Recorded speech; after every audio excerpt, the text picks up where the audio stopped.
pukul 7 waktu Indonesia Barat.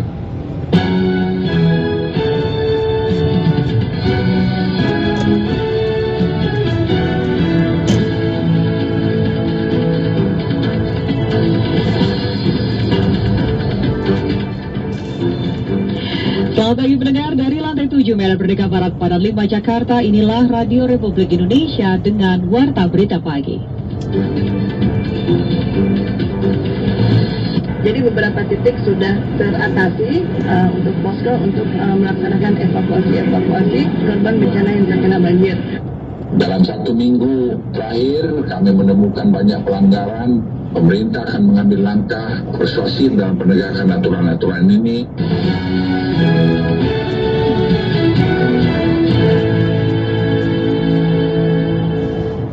Sari Berita Pagi, BPBD Palangkaraya terus memantau ketinggian air Sungai Kahayan dan Rungan. Sementara itu pemerintah memperpanjang PPKM hingga 13 September 2021. Inilah Warta Berita selengkapnya hari Selasa 7 September 2021 bersama saya Rizky Rustanto.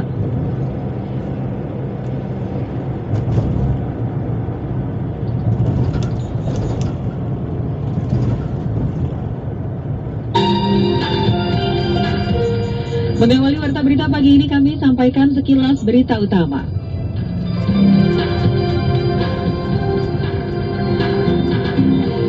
Tiga kabupaten kota di seluruh Indonesia menerapkan pemberlakuan pembatasan kegiatan masyarakat atau PPKM level 4 mulai 7 September hari ini hingga 20 September mendatang.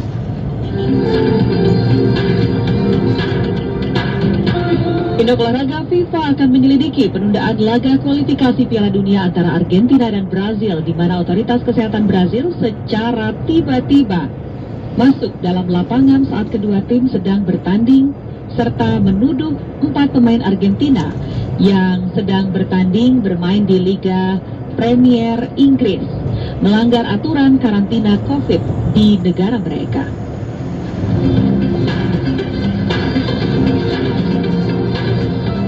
Pemerintah memperpanjang durasi makan di tempat atau dine-in di mal dan restoran serta pusat pembelanjaan menjadi 60 menit seiring dengan membaiknya kondisi penanganan COVID-19.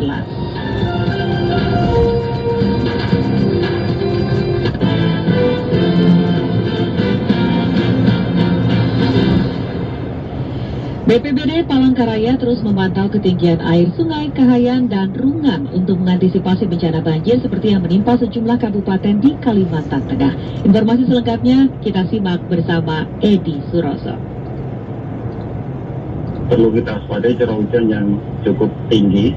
Hujan deras mengguyur kota Palangkaraya sejak Senin siang hingga malam pukul 22 waktu Indonesia Barat. Dampaknya sebagian ruas jalan dan permukiman warga tergenang air. Bahkan sebagian warga yang tinggal di dataran rendah genangan airnya sampai masuk rumah. Kepala Seksi Data dan Informasi BMKG Palangkaraya, Anton Budiono mengatakan, sebelumnya BMKG telah mengeluarkan peringatan dini di 13 kabupaten dan 1 kota terhadap kemunculan hujan disertai petir. Khususnya di dataran rendah, potensi banjir bisa saja terjadi seperti yang dialami sejumlah kabupaten saat ini, salah satunya Kabupaten Katingan. Perlu kita waspadai curah hujan yang cukup tinggi, walaupun cuaca ekstrim tidak sebanyak waktu pergantian musim, tetapi perlu kewaspadaan kita juga karena awan-awan yang terbentuk cukup besar, terutama untuk awan cumulonimbus yang bisa mengakibatkan banyaknya curah hujan yang turun dan beberapa fenomena petir yang mungkin bisa mengganggu aktivitas kita. Ya pada intinya kan petir itu menyambar sesuatu yang lebih tinggi dari sekitarnya. Untuk itu ia menghimbau warga yang tinggal di bantaran sungai dapat lebih waspada terhadap luapan Sungai Kahayan seiring intensitas hujan yang cukup panjang, ditambah luapan Sungai Rungan. Di tempat terpisah, Kepala BPBD Kota Palangkaraya, Emi Abriani mengatakan, curah hujan belakangan ini sangat tinggi sehingga membuat kawasan langganan banjir seperti Petuk Katimpun, Mendawai, dan Puntun harus waspada terhadap luapan sungai yang sewaktu-waktu bisa merendam rumah warga. Sampai tinggal, nah itulah yang kita harus melakukan evakuasi kepada penduduk, terutama yang lanjut usia dan anak-anak bayi dan juga yang sakit. Karena kadang-kadang hujan kita ini kan tengah malam atau dini hari. Jadi beberapa titik sudah teratasi, hanya tinggal titik-titik lainnya lagi. Pada saat hujan sudah keliling untuk posko untuk melaksanakan evakuasi korban bencana yang terkena banjir. Ditambahkan Emi, saat ini personel BPBD terus memantau ketinggian air Sungai Kahayan dan bila mana terjadi banjir di bantaran sungai, pihaknya fokus menyelamatkan anak-anak dan kalangan lansia untuk dilakukan evakuasi yang lebih aman. Mengenai perkembangan terbaru saat ini, kata Emi, akibat hujan deras yang berlangsung cukup lama pada hari Senin, sejumlah ruas jalan tergenang air, antara lain Jalan Yosudarso, Giobos, RTA Milono, dan Komplek PCPR. Sebabnya, sebagian lokasi tersebut saluran drainasenya dinilai buruk.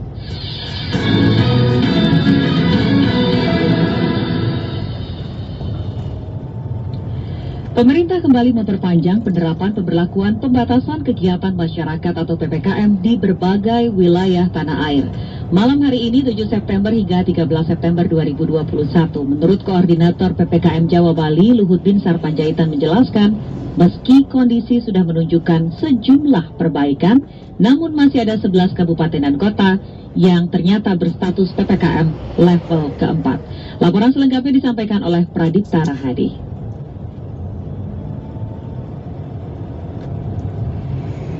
Seiring dengan kondisi situasi COVID-19 yang makin baik, serta implementasi protokol kesehatan dan penggunaan peduli lindungi. Aktivitas masyarakat di berbagai wilayah masih terbatas karena pemerintah kembali memperpanjang penerapan PPKM.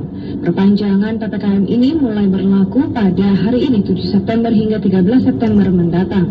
Dalam keterangan pers pada Senin malam, Koordinator PPKM Jawa Bali, Luhut Binsar Panjaitan menjelaskan, meski kondisi sudah menunjukkan sejumlah perbaikan, namun masih ada 11 kabupaten kota yang berstatus PPKM level 4 di wilayah Jawa Bali. Pertama, situasi perkembangan COVID-19 di Jawa Bali terus mengalami perbaikan yang cukup berarti. Hal ini ditandai semakin sedikitnya kota kabupaten berada di wilayah level 4, di mana per tanggal 5 September 2021 hanya 11 kota kabupaten di Jawa Bali yang ada pada level 4. Dari sebelumnya berjumlah 25 kota kabupaten.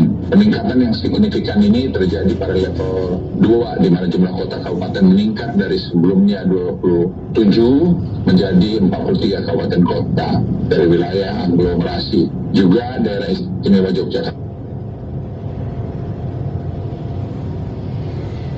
berhasil turun ke level 3. Lebih lanjut, Luhut pun mengimbau masyarakat untuk tetap mematuhi protokol kesehatan. Luhut mengatakan pemerintah akan tegas menindak pelaku pelanggaran protokol kesehatan di masa PPKM apabila upaya pendekatan persuasif masih diabaikan. Dalam 1 minggu terakhir, kami menemukan banyak pelanggaran seperti yang muncul di media dalam beberapa hari ini.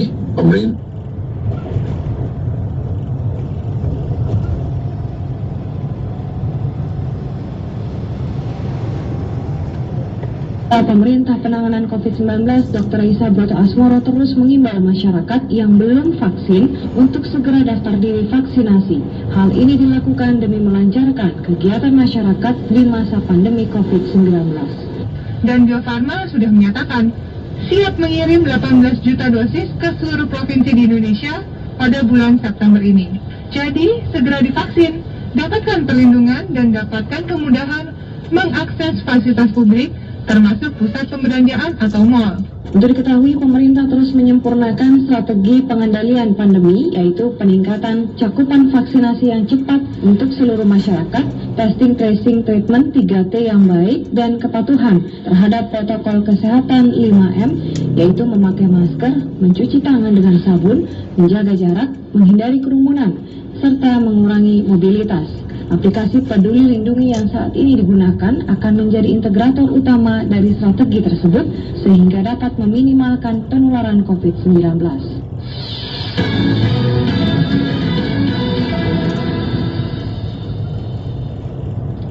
Wakil Gubernur DKI Jakarta Ahmad Riza Patria tak ragu menindak pelanggar PPKM meski yang bersangkutan dilindungi orang lain atau instansi tertentu. Untuk itu pihaknya membekukan sementara izin usaha Holy Wings selama pandemi karena telah berulang kali melakukan pelanggaran. Alfred Suter melaporkan selengkapnya.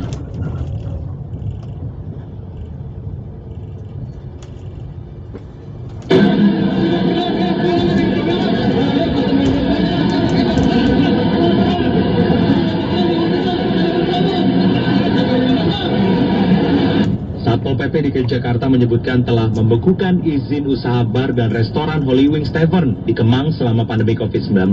Keputusan itu diambil lantaran tempat ini sudah kedapatan 3 kali melakukan pelanggaran di masa pembatasan sosial saat pandemi. Kepala Satpol PP DKI Jakarta, Arifin, saat menggelar apel rutin penegakan PPKM level 3 di Balai Kota mengungkapkan, selain dibekukan sesuai aturan, pihaknya juga memberi sanksi denda sebesar Rp50 juta. Itu yang saya katakan tadi, kita dapatkan data ternyata di bulan Februari ada pelanggaran dan sudah ditindak oleh Satpol PP Kecamatan Manta.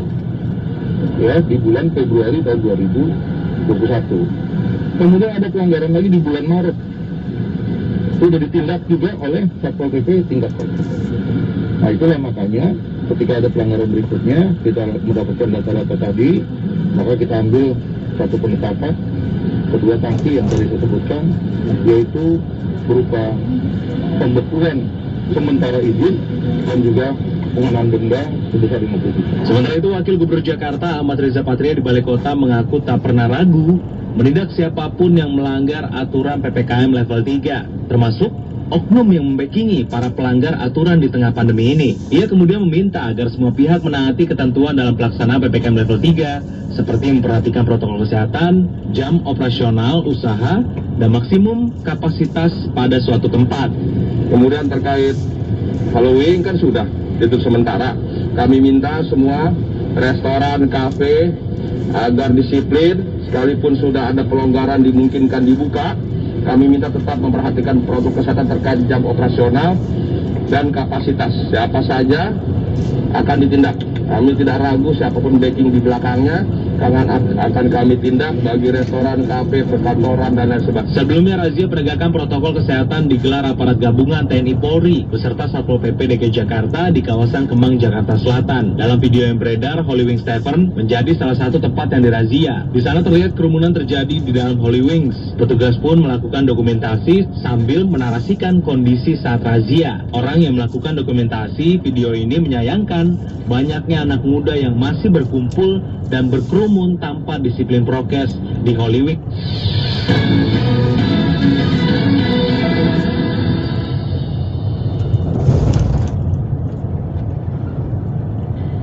Kita beralih ke Kota Medan. Pemerintah Kota Medan mengaku capaian vaksinasi dosis kedua sudah mencapai standar nasional dengan ditetapkan pemerintah pusat, yakni sekitar 35%. Joko Saputra menyampaikan selengkapnya.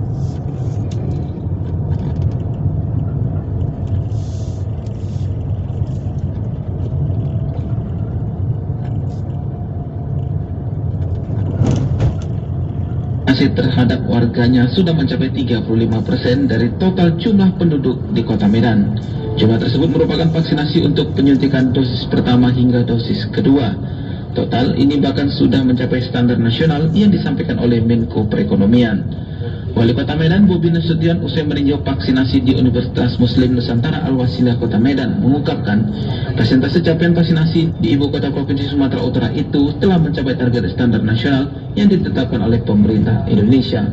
Begitu juga untuk dosis pertama vaksinasi, Ratu Presiden Joko Widodo itu mengatakan dari data yang ada sudah mencapai angka 40% lebih. Untuk mempercepat vaksinasi, Bobi Nasution mengungkapkan pihak pemerintah kota saat ini terus melakukan penyuntikan secara serentak di 41 puskesmas dari total 80 vakses yang ada di Kota Medan. Untuk Kota Medan sendiri, capaian vaksin kita itu sudah mencapai 35% lebih. Ini dari standar nasional yang disampaikan pada kemarin, lapor dengan Bapak Menko Perekonomian. Standar nasional kita per daerah itu 35%. Kita sudah 35% lebih untuk Kota Medan saja. Itu dosis 1, dosis 2. Dosis 1 saja sudah di atas 40% capaian kita per hari ini. Kita punya vaskes itu 80 vaskes, namun yang baru kita aktifkan hari ini 41 vaskes. TNI Polri juga melaksanakan vaksinasi. Sementara Kapolda Sumatera Utara Irjen Pol Panca Putra yang turut hadir dalam proses vaksinasi mengungkapkan pihaknya terus gencar melakukan vaksinasi massal di semua instansi termasuk menyasar kepada para mahasiswa. Hal ini tentu sebagai upaya untuk percepatan vaksinasi di Kota Medan. Ternyata setelah kita melakukan kolaborasi dan di mana dari teman-teman pengurus anak mahasiswa dan adik mahasiswa dari seluruh fakultas akademika yang ada di Sumatera Utara. Kita ternyata telah melaksanakan latihan dan mempersiapkan adik-adik itu untuk membantu pelaksanaan vaksinasi dalam rangka percepatan program vaksinasi sebagaimana yang diamanahkan oleh Bapak Presiden. Dalam vaksinasi mahasiswa dosis kedua itu diikuti 1.650 mahasiswa dan mahasiswi yang ada di kampus UMN Al-Wasliya Medan. Dalam vaksinasi tersebut juga melibatkan 20 tenaga vaksinator.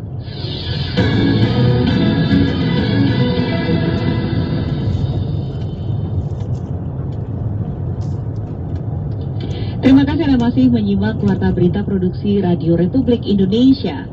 Suasana di kawasan penjualan kue subuh Blok M di hari pertama perpanjangan PPKM ternyata cukup ramai. Bagaimana pantauan situasinya? Segera bergabung bersama kita ada Yorike Fitri. Ika, seperti apa pantauan di kue subuh Blok M pagi ini? Ya, Rizky, saat ini saya berada di kawasan Blok M Square, tepatnya di kue subuh Blok M, dan sejak pagi, tepatnya pukul 5 pagi hingga saat ini, situasi para pedagang yang menjual kue di kawasan Blok M Square ini masih terlihat ramai, didatangi oleh masyarakat yang akan membeli kue atau makanan yang memang setiap hari dijual oleh para pedagang di kawasan Blok M ini. Namun pada hari ini perpanjangan PPKM dimulai sejak tanggal 7 hingga tanggal 13 September 2021 mendatang. Namun kegiatan dan aktivitas di kawasan Blok M terlihat cukup ramai dan juga normal, sementara beberapa petugas kepolisian dan juga Satpol PP juga terus melakukan pemantauan di kawasan pusat perbelanjaan kawasan Blok M ini, meski pusat perbelanjaan Blok M Square ini pada pukul 10 nanti baru dibuka oleh pihak pengelola. Namun dari pantauan kami juga protokol kesehatan tetap diterapkan di para pedagang. Terlihat mereka juga tetap menggunakan masker, begitu pula dengan para pembeli di kawasan Blok M ini. Sementara untuk aktivitas di sejumlah hotel di kawasan Blok M dari pantauan kami juga sudah mulai menggeliat, dan sekitar pukul 10 mereka baru mulai membuka kegiatan atau perdagangan di kawasan Blok M ini. Demikian dari Keputri. Ya, Ika. Ya, Rizky. Apakah dari pantauan Anda terlihat juga penjagaan dari Satpol PP maupun petugas prokes lainnya? Iya, memang semenjak pelaksanaan PPKM di kawasan di DKI Jakarta, Rizky, Satpol PP dan juga pihak security di kawasan Blok M ini selalu melakukan pemantauan dan menegur apabila pedagang maupun para pembeli yang tidak menggunakan masker di lokasi kawasan Blok M, dan mereka juga tidak segan-segan untuk tetap menghimbau kepada para pedagang agar tetap menjaga jarak meski mereka sibuk untuk melayani para pembeli. Dan memang selain menjual kue-kue di kawasan Blok M ini juga terlihat beberapa pedagang makanan dan juga kelontong yang sejak pagi hingga pukul 9 nanti baru menutup dagangan mereka, Rizky. Baik, terima kasih Ika untuk laporan Anda dari Pasar Subuh Blok M Jakarta, di mana hari ini terpantau cukup ramai ya di hari pertama pembukaan pasar kue subuh pagi. Sementara di Surabaya, yang saat ini di level 2, Wali Kota RI menghimbau agar warga tidak euforia dan tetap disiplin protokol kesehatan. Bagaimana juga pantauan di pusat-pusat perbelanjaan seperti pasar dan tempat-tempat keramaian lainnya? Ada Ermina yang melaporkan. Ermina, seperti apa pantauan Anda di level kedua di Surabaya? Apakah pasar-pasar dan pusat-pusat keramaian lainnya sudah nampak kembali normal? Iya, Risi dan juga pendengar, saat ini kota Surabaya memang sudah masuk level kedua, namun demikian untuk aktivitas perekonomian masih berlangsung sama seperti PPKM level 3, di mana masih ada pembatasan untuk pusat keramaian ataupun pusat perbelanjaan seperti mal di kota Surabaya. Dan memang dengan status level 2 ini kota Surabaya bisa dikatakan semakin kecil tingkat penularan COVID-19, di mana ini menunjukkan bahwa keberhasilan kota Surabaya dalam mengendalikan pandemi COVID-19.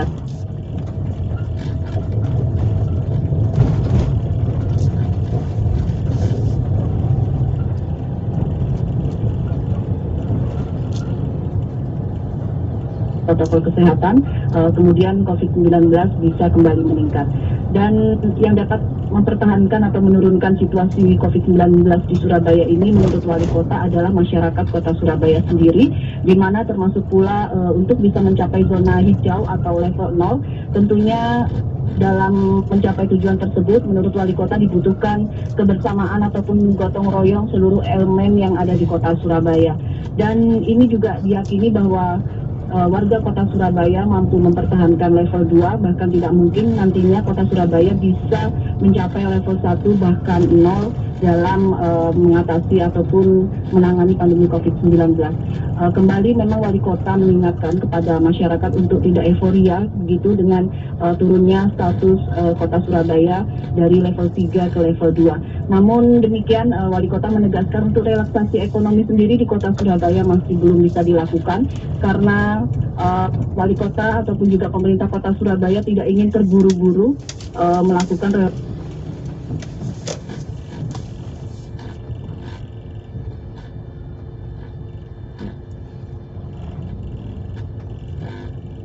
masyarakatnya bisa mempertahankan yang seperti ini akan jauh lebih baik. Surabaya akan cepat jadi hijaunya juga lebih cepat lagi. Karena dari orange menjadi kuning pun jadi level 2 juga bisa. Karena apa? Karena ini hebatnya warga. Kan matur nuwun sama warga Kota Surabaya yang terus berjibaku, yang terus bahu-membahu, yang terus bergotong royong. Tapi pesan saya jangan kita lengah, jangan kita euforia. Karena ekonomi kita, tujuan kita masih jauh terbentang di depan. Sekali kita lengah, kita kembali lagi.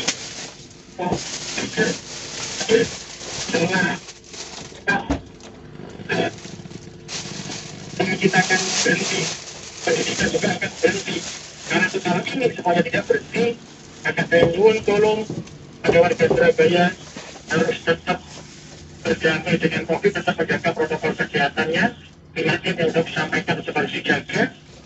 Yang kedua, Ojok pernah kendor dan semangat untuk saling mengingatkan satu sama lain agar kita tetap memakai prokes terutama masker. Sementara itu, menurut data info COVID-19 jatimprof.go.id, kasus COVID di Kota Surabaya kembali turun, yaitu 32 kasus, di mana di hari sebelumnya atau kemarin tercatat 56 kasus. Dan tercatat positivity rate di Kota Surabaya saat ini berada pada angka 1,61%.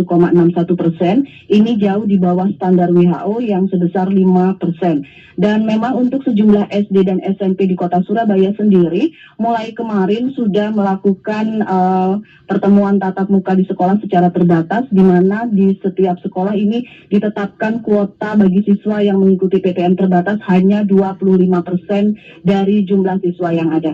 Demikian dari Surabaya, Ermina melaporkan kembali ke Risti Pro 3 RRI.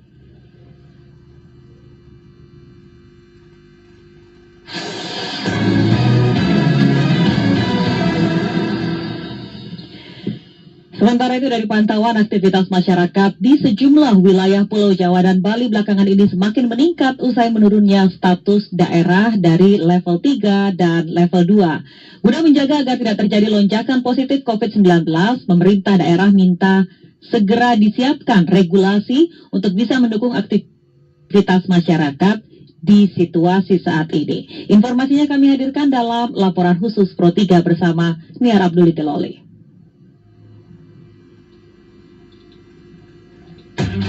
Laporan khusus.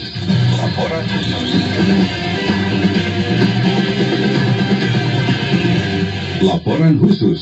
Dalam 1 minggu terakhir kami menemukan banyak pelanggaran seperti yang muncul di media dalam beberapa hari ini. Beberapa hari terakhir sejumlah daerah terlihat mengalami peningkatan aktivitas masyarakat. Hal ini menyusul tren perbaikan status beberapa daerah yang berubah ke level 3 dan level 2. Untuk mengantisipasi lonjakan kasus positif, pemerintah pun meminta daerah untuk bersiap dengan regulasi yang dapat mendukung aktivitas ekonomi, namun tetap melindungi masyarakat dari ancaman penyebaran COVID-19. Koordinator PPKM Jawa dan Bali sekaligus Menteri Koordinator Bidang Kemaritiman dan Investasi Luhut Binsar Panjaitan dalam keterangannya kepada media semalam menjelaskan ada sejumlah penyesuaian yang akan dilakukan pemerintah selama periode perpanjangan PPKM mulai hari ini hingga 13 September mendatang. Seiring dengan kondisi situasi COVID-19 yang makin baik, serta implementasi protokol kesehatan dan penggunaan peduli lindungi yang terus berjalan, ada beberapa penyesuaian aktivitas masyarakat yang bisa dilakukan dalam periode 7-13 September ini. Yang pertama, penyesuaian waktu makan atau dine-in di dalam mal menjadi 60 menit dengan kapasitas 50%. Akan dilakukan uji coba pembukaan 20 tempat wisata di kota dengan level 3 dengan penerapan protokol kesehatan yang ketat dan implementasi platform peduli lindungi. Serta kabupaten kota level 2 juga akan diwajibkan menggunakan peduli lindungi pada tempat-tempat wisata yang sudah diperbolehkan buka. Kami akan melakukan uji coba protokol kesehatan dan peduli lindungi untuk mal dan pusat perbelanjaan di Bali dengan batasan-batasan tertentu. Pada proses penyesuaian yang dilakukan pemerintah, diantaranya adalah melakukan uji coba pembukaan pusat perbelanjaan di wilayah Bali. Sekretaris Satgas COVID-19 Bali, Ima Derentin menyebut, saat ini pihaknya pun telah mempersiapkan regulasi untuk membuka pusat perbelanjaan. Tren kasus beberapa hari terakhir sudah cukup landai. Dengan adanya sign dari pimpinan, saya disuruh mempersiapkan regulasi membuka salah satunya pusat perbelanjaan, tapi dengan pengetatan. Pengetatan yang dimaksud adalah satu, penerapan aplikasi peduli lindungi. Setiap orang boleh masuk ke dalam mall ketika dia sudah menunjukkan warna hijau di aplikasi peduli lindungi. Untuk mendapatkan warna hijau itu kan syaratnya dua. Pertama, dia memiliki hasil negatif terhadap paparan COVID. Yang kedua, dia sudah tervaksin. Ketika nasional mengeluarkan kebijakan boleh vaksin 1, kita di Bali agak ketat. Hanya memiliki vaksin 2 yang boleh beraktivitas ke mal dan beberapa area publik lainnya.